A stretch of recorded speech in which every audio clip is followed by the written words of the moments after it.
That's my first point of order, Mr. Chairman. And I hope the former President understand. Nakalimutan The rules. ko na yun. Yung rules na yun. Oh, now, I now want you. Hindi Pinapaalala ko po. ako, I'm not, Now again, I am Mr. not- Chairman. Chairman, Hearing suspended. the former President is Hearing speaking. suspended. Dito po sa 6 na taon na to ay naganap ito pong mga allegation of the extrajudicial killing. Sa isang press con po na protect my country. and you take full responsibility for this, Mr. President. I will go to prison for that, Mr. Sir. At yun po ay in terms of policy, yun po yung inyong sinasabi. Ito po yung polisiya ng ating gobyerno and that's the reason why ito po yung inyong pinaninindigan. Correct, Mr. President? Isahin ko na lang, and I will not repeat it.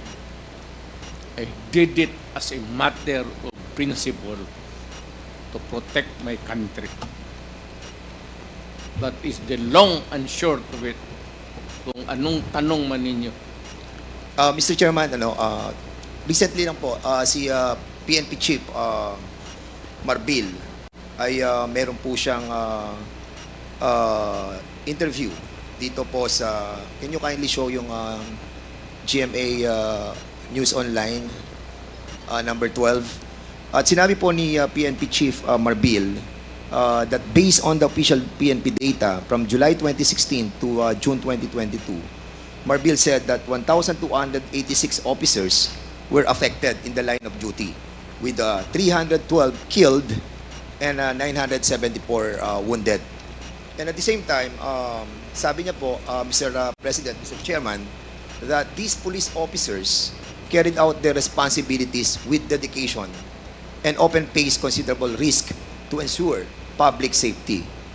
Many officers endured not only physical harm, but also found themselves entangled in legal and administrative challenges. 214, Mr. President, ng mga officers ng PNP faced 352 criminal cases during this period. And according to him, that while the promise of support was made, many officers continued to face consequences largely on their own.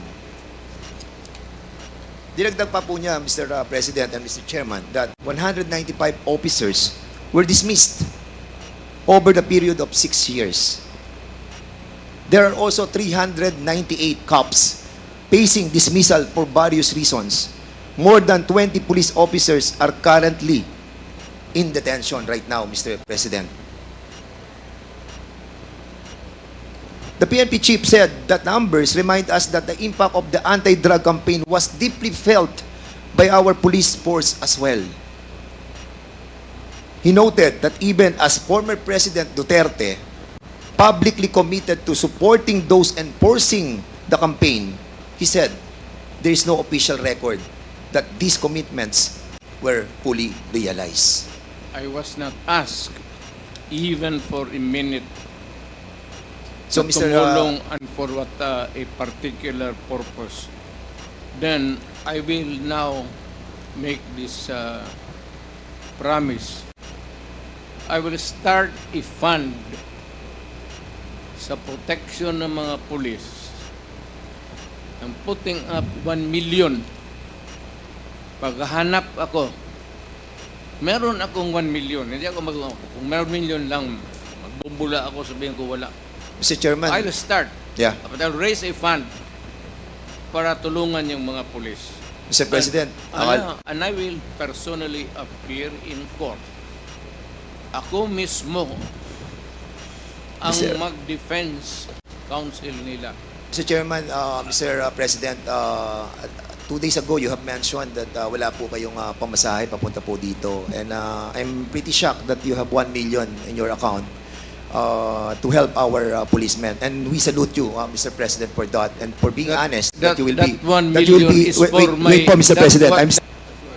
Mr. million President, I is still for have the floor, Mr. President. Excuse me. For my As much- medicine and subsistence.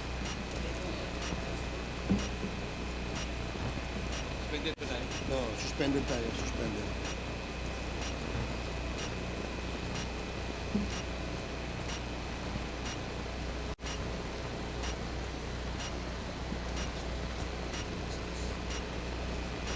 gastos.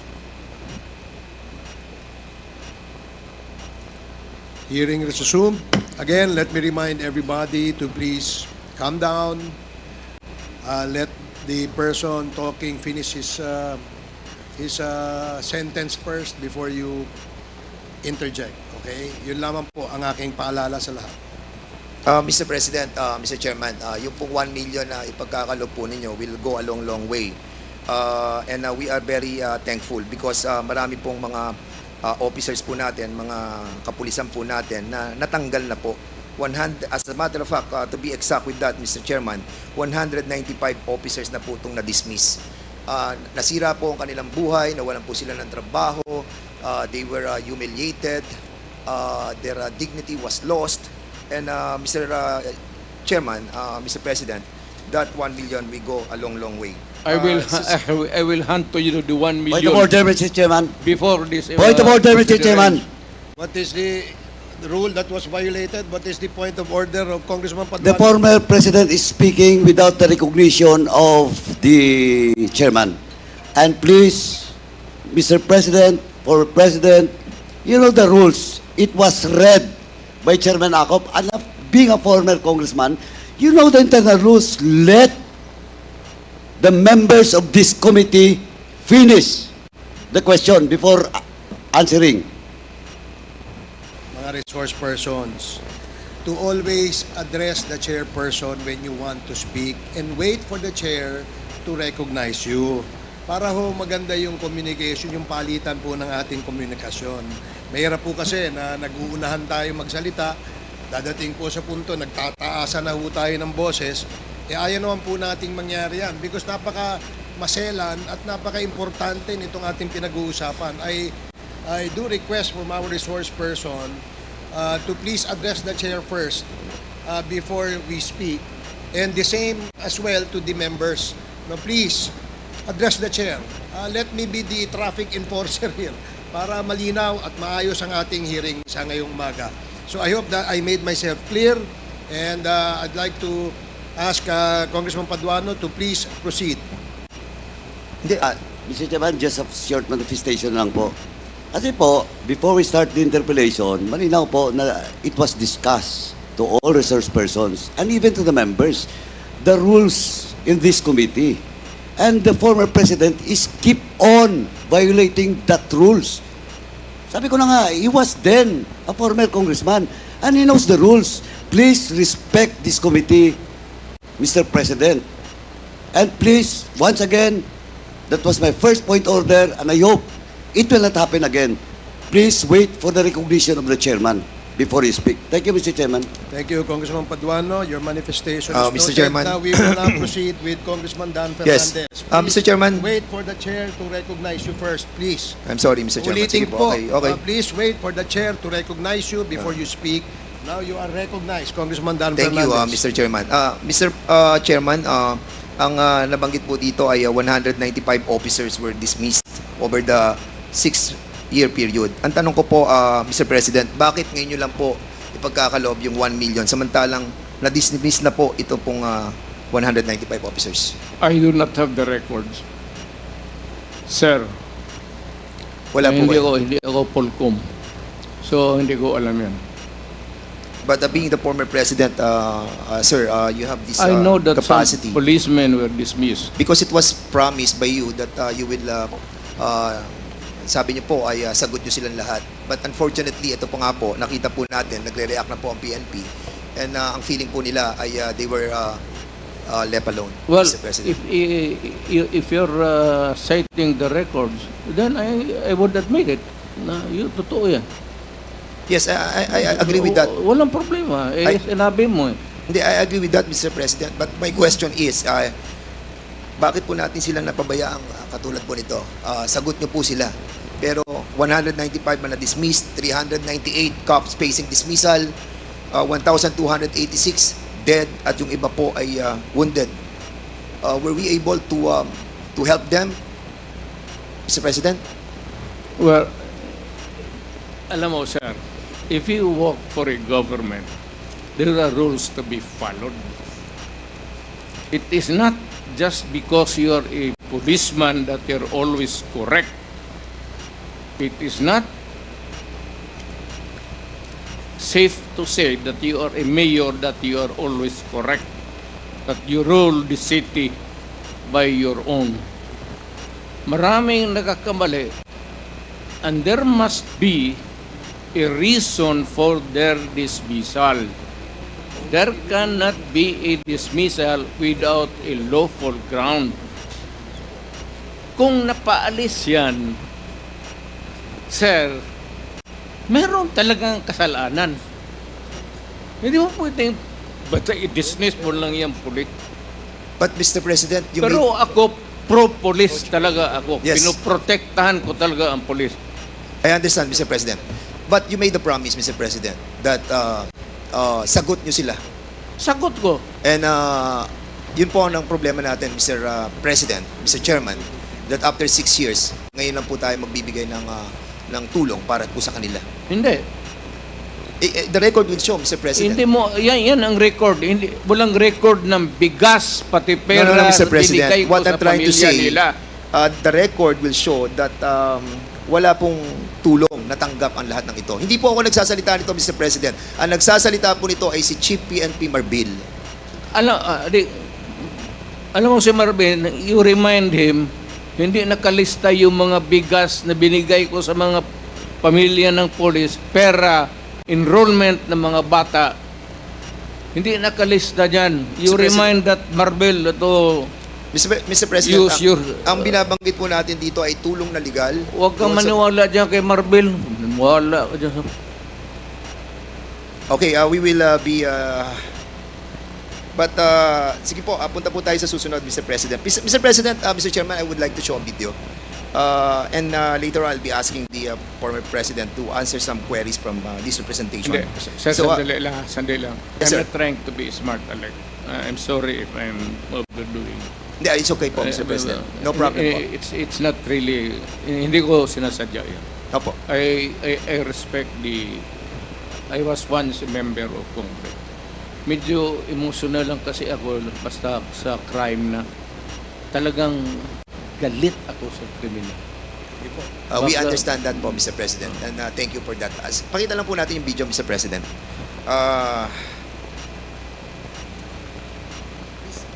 Video, please.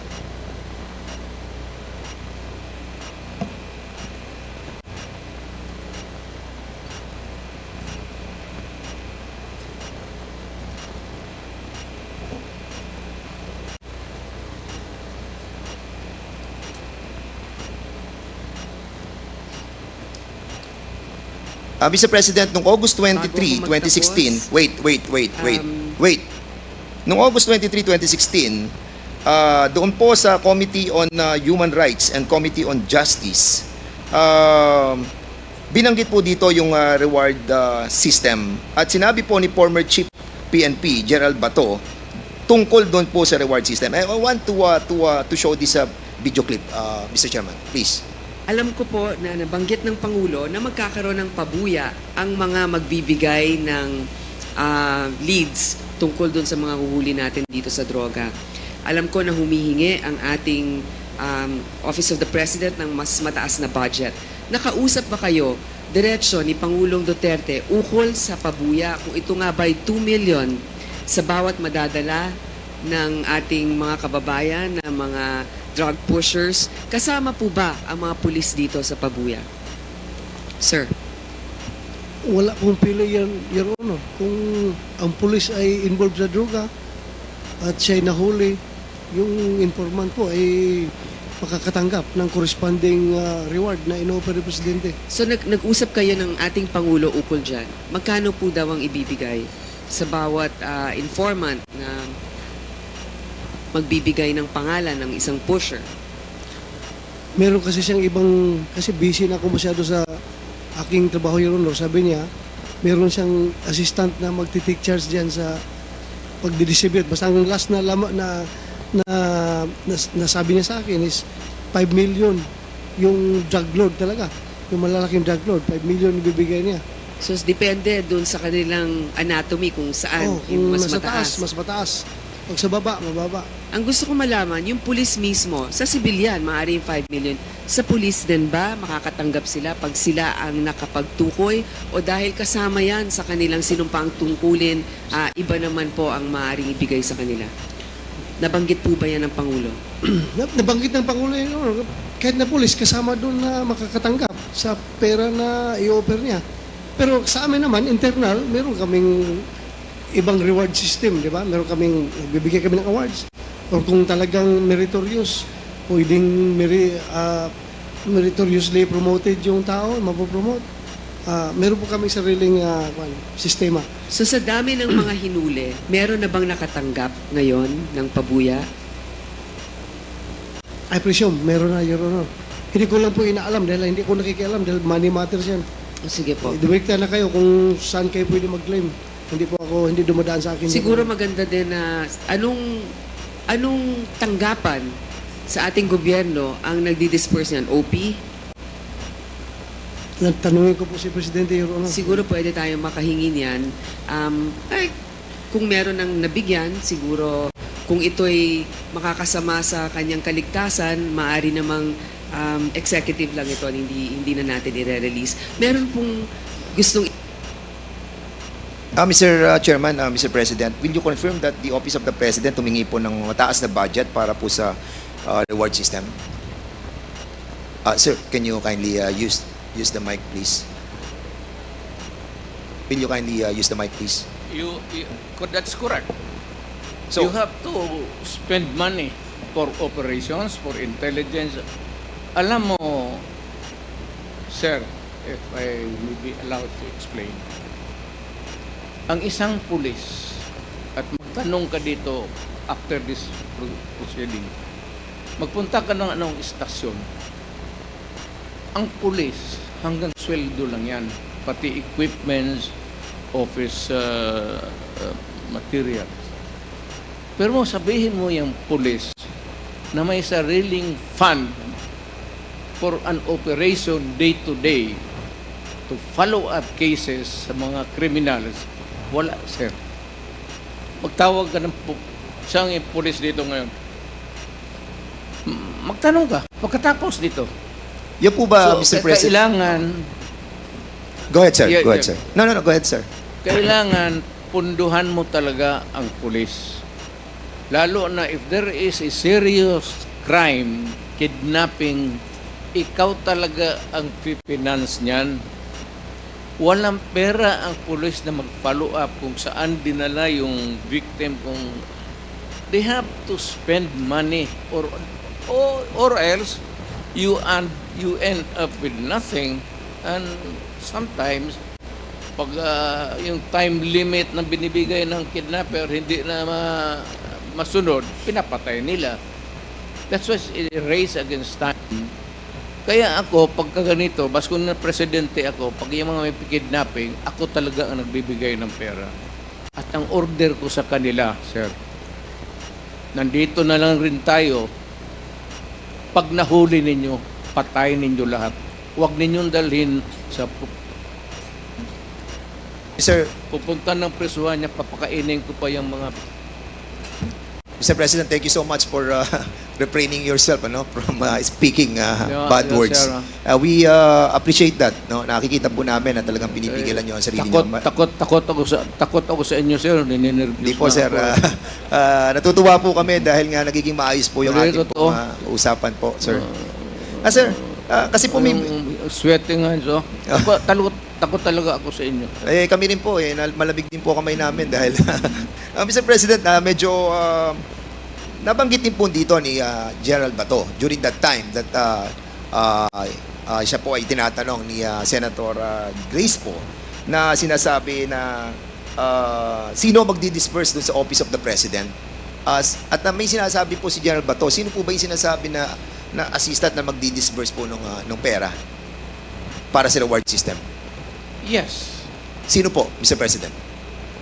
Hindi ko na sinong kahiro doon. Kasi may sinasabi po si Gerald Bato na tao na magdi-disperse ng pera from the Office of the President. Sino po yan, Mr. President? Hindi ko na alam talaga.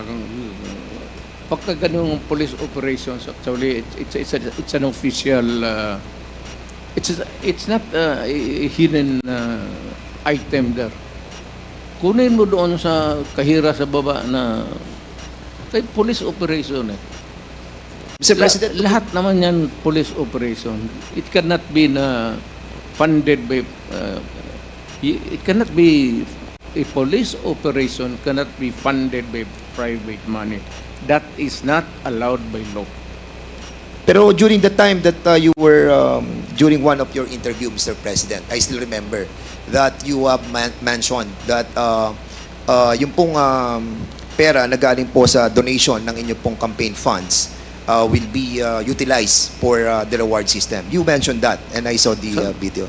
And that's a private money, Mr. President. Yes, pero galing sa akin. Hindi na private money. Kasi natanggap ko yan.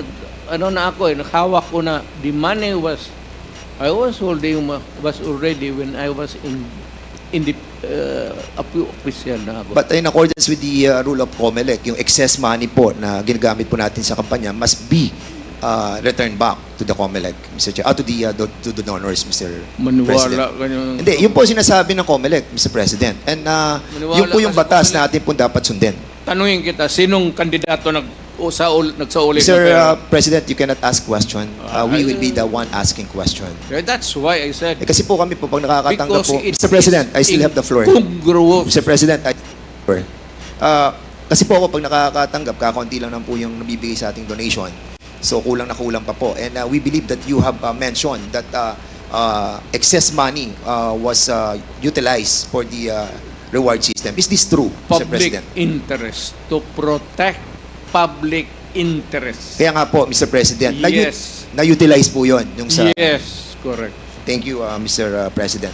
Mr. President, binanggit po natin, isa sa mga pronouncement din po ninyo, that in no matter, sabi niyo po, that you won't apologize to the thousands of people who died and families who suffered because it is your belief that it's worth killing drug addicts and pushers.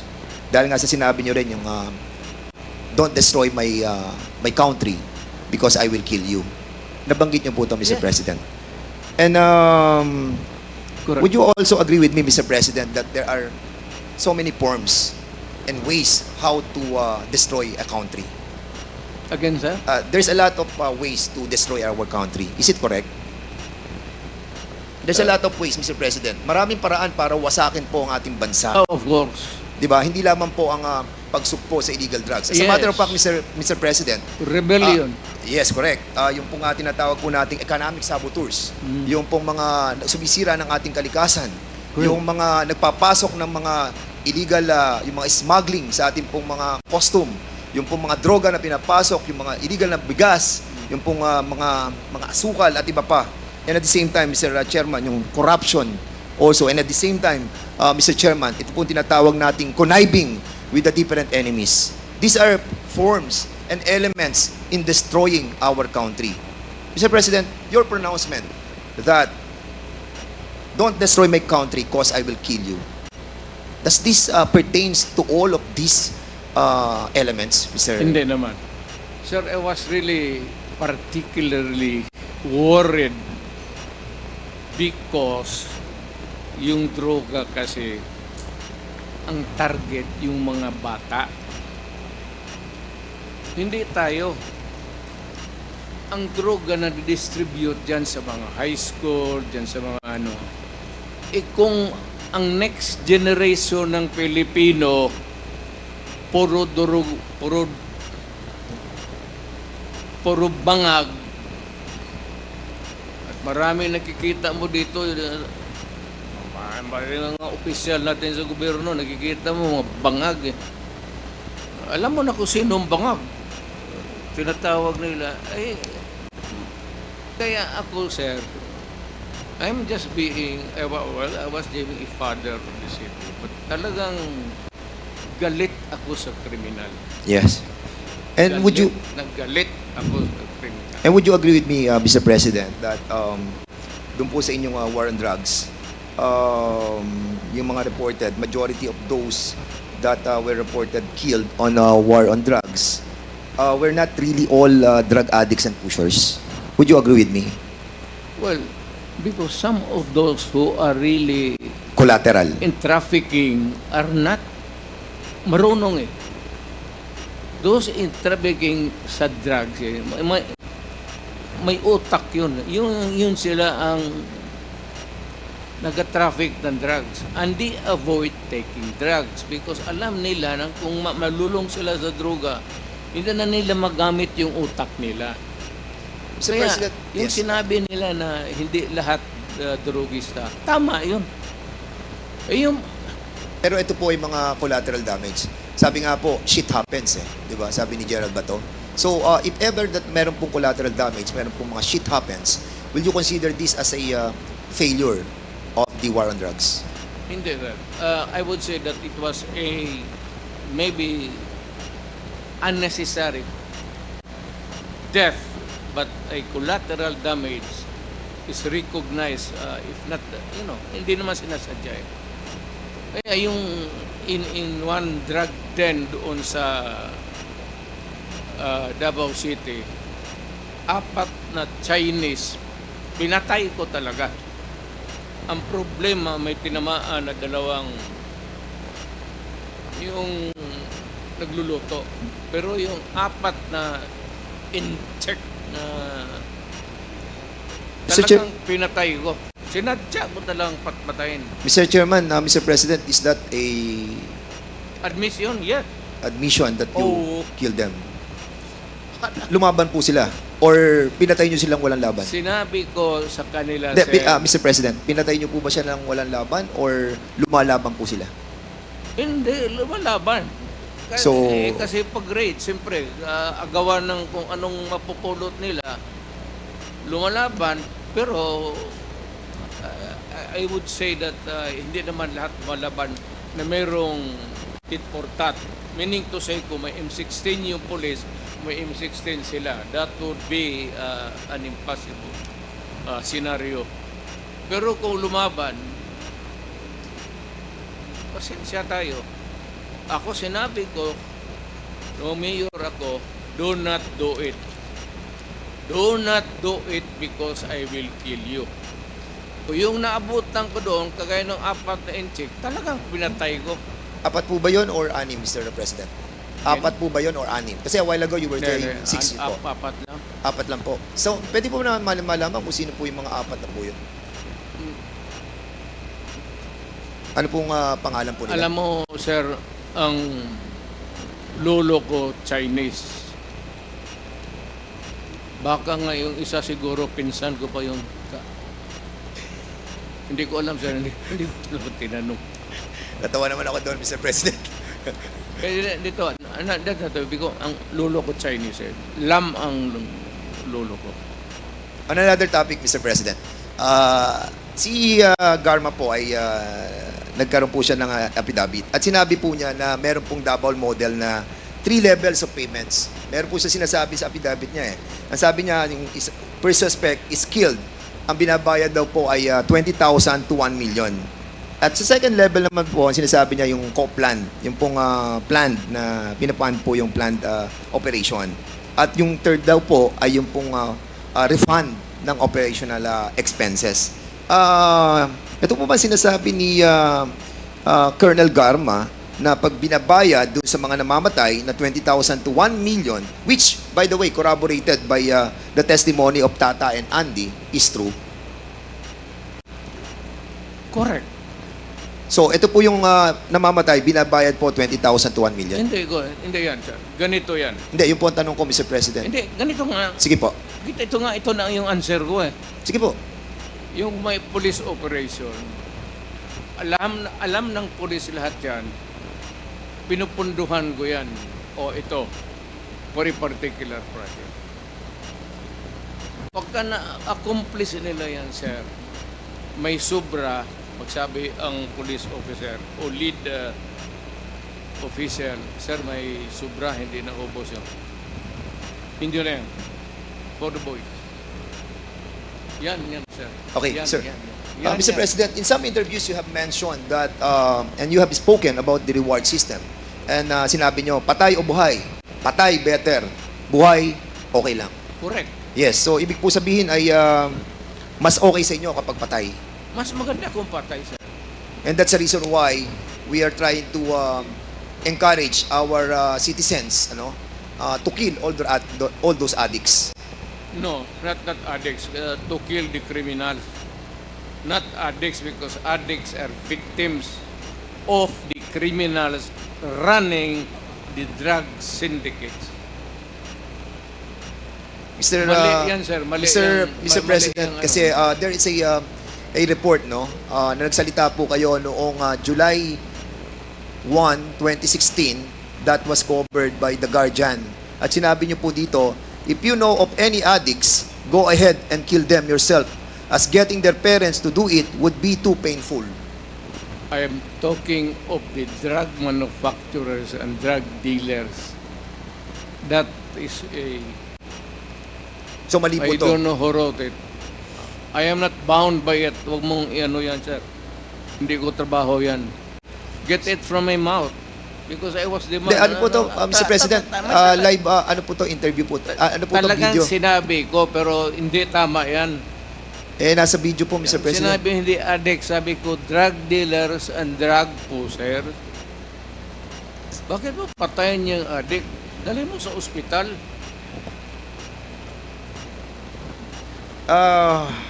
It's common sense. Ang polisiya po ng ating pong gobyerno, ng gobyerno nyo, yung pong neutralization. Illegal drug personalities nationwide, kailangan po siyang ma-neutralize. And as a matter of fact, ito po ay issued ng Memorandum Circular number 16-2016. And according to General Gamboa, when I heard it in the Senate, sabi niya confidential po to. At nakakaalam lamang po ay yung mga commander. As a matter of fact, yun po sinabi niyo, commander, yung mga chief of PNP ng DDS. Bakit po siya naging confidential, Mr. President? Again, sir, what's the question? Bakit po kaya naging confidential yung pong utos na negation and neutralization of all those personalities sa illegal drugs? Standard yan, sir. That is standard. Hindi naman minano ng pulisya ng there is a directive. It is confidential. And if there is a list, it cannot be made public. Not even shown to anybody, pati sa yung mga... Kasi Mr. President, kung connectivity negation news. and neutralization, alam naman po natin, according nga kay Chairman Abante during our discussion, na ang meaning po ng negation ay patayin, neutralize, patayin. So, is there really an intent to hide this and make it confidential in order the lower ranks ng ating No, kapulisan sir. na hindi po malaman Wala yung akong- inyong kautusan? I will admit na ang order ko yung mga drug manufacturers, pati yung mga big time drug distribution, patayin. Hindi ko, I will not deny it. At kung ako mabalik ako pagka mayor, tublahin ko yun. And I want to make it clear, Mr. President, Mr. Chairman, that nung panahon po ng ating pong Pangulong, dating Pangulong Rodrigo Roa Duterte, meron po tayong 210,000 na mga kapulisan. And during that time, kung titignan mo yung mathematical computation, if ever na nagkaroon po tayo ng 20,000 na killed during that time, ay kung magkakaroon po tayo ng ratio na 1:1, ay sasabihin po natin that majority of the members of the PNP ay hindi naman po na-involved dito po sa war on drugs. Would you agree with me with that, Mr. President? Yes, sir. Mayroon kasi yung mga drug enforcement units lang siguro. Sila lang po yung na-involved. Not all policemen, any police department of a city or a province are dedicated to the drug operations. Meron talaga yung unit, sir, hindi lahat. There's the anti-smuggling, anti-narcotics, ganun, may especially Thank you, Mr. President. Mr. Chairman, meron kayong nabanggit sa Guardian. Sa Guardian, noong pong July 1, 2016. At sinabi po ninyo dito, Mr. President, Mr. Chairman, during the campaign, you said 100,000 people would die in his crackdown. with so many dead bodies dumped in Manila Bay, that fish there would grow fat from feeding on them.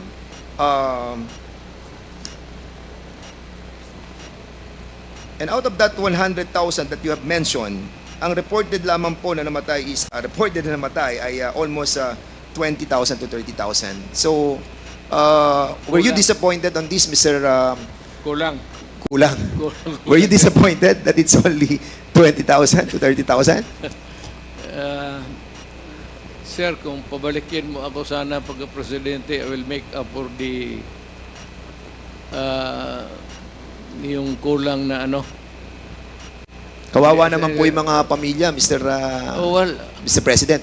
Actually, marami po mga yeah, mga look, napatay sir, na hindi po nabibigyan ng hustisya, and I think this is not a laughing matter, Mr. this Mr. is Chairman. this is my message, sir. Yes. Pagka pumasok ka sa droga, pumasok sa krimen, iyo yan. But- iyo yan. Yes, but Mr. President, you manifested. Yes. And they heard me say that do not do it because I will kill you. Yeah, but you manifested a while. Narinig Yes, nila Mr. yan, I understand po. You manifested a while ago that those that were killed during the war on drugs were not all addicts and high-value targets. Iyan ang Kaya hindi po nagmamatch yung... that would be a matter of mathematical ano, sir. Hindi lahat talaga tama ka. Tama ka. Okay. It could not be na lahat durugista or even connected with drugs. And because of this pronouncement, Mr. President, because you have mentioned of the reward system, doon po sa nabasa kong sa news, and if I may, police were outsourcing extrajudicial killings to the same vigilante gang they accused of murder. Officials of the PNP, andyan po, kung mababasa po ninyo, coordinated with vigilantes, selected targets to credit for murders, and on occasion paid for assassinations in the name of the war against drugs. So in other words, Mr. Chairman, because of this war on drugs na pronouncement po ninyo, yung pong anti-drug vigilante group existed because of this tinatawag po nating outsourcing ng mga pulis. Like what happened, Mr. President, nung kami po ay nag-imbestiga dito na si Colonel Santi, who testified under oath and made an affidavit na sinasabi po niya na nag-hire po sila ng killer para po kay General Barayuga. At binayaran po nila ng 300,000 pesos. Will you agree with me, Mr. President, that General Barayuga was a victim of extrajudicial killing? I'm sorry, sir. I'm not. Wala talaga akong maisabi dyan. Hindi ko alam ano sinasabi mo. This happened, Mr. President, during your time. Yeah.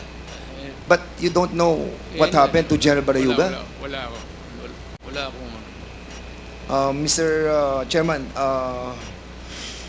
kasi po, panahon po ninyo to, nung mamatay si General Barayuga, and it saddened us kung hindi po natin alam kung ano po nangyari doon sa kaso yun. Yan ang problema eh. Gusto ko rin malaman kasi it was during my time. I am as much interested as you. Kasi Mr. President, General po to, Pero yung utos ko, Apo. inaamin ko, na ano po. walang problema yan. Hindi nyo po ba inimbestigahan itong tungkol kay General Barayuga? Wala akong nakialam dyan, sir. Kindly wrap up. Kasi po, Mr. Mr. That is a personal, maybe, I do not. Kasi po si Wala akong na magpatay ng general. Kasi po, ito pong si Colonel Hector Grijaldo na siya pong nag-aakusa sa amin that kami daw po ay pinuwersa namin siya, kinuors namin siya, hinaras po namin siya. Siya po ang chief of police ng Mandaluyong when this murder of General Grijaldo happened. General Barayuga happened. And that's the reason why we are asking about kung nalaman po ninyo itong kasong to, Mr. Wala, sir. Sino yan, sir? Sinong suspect? Well, according po kay Colonel Santi, ang suspect po ay si Colonel Leonardo at si Colonel Garma. He mentioned in the affidavit that Colonel Leonardo called him. Kaya nga po, tinatanong po namin sa inyo kung nalalaman po niyo yung kaso Well, yun. I do not know. There should be cases by now. There should be a case filed by now. Kung ganun, lalo na general. So, anong ginagawa ng police pati military dyan? They should be more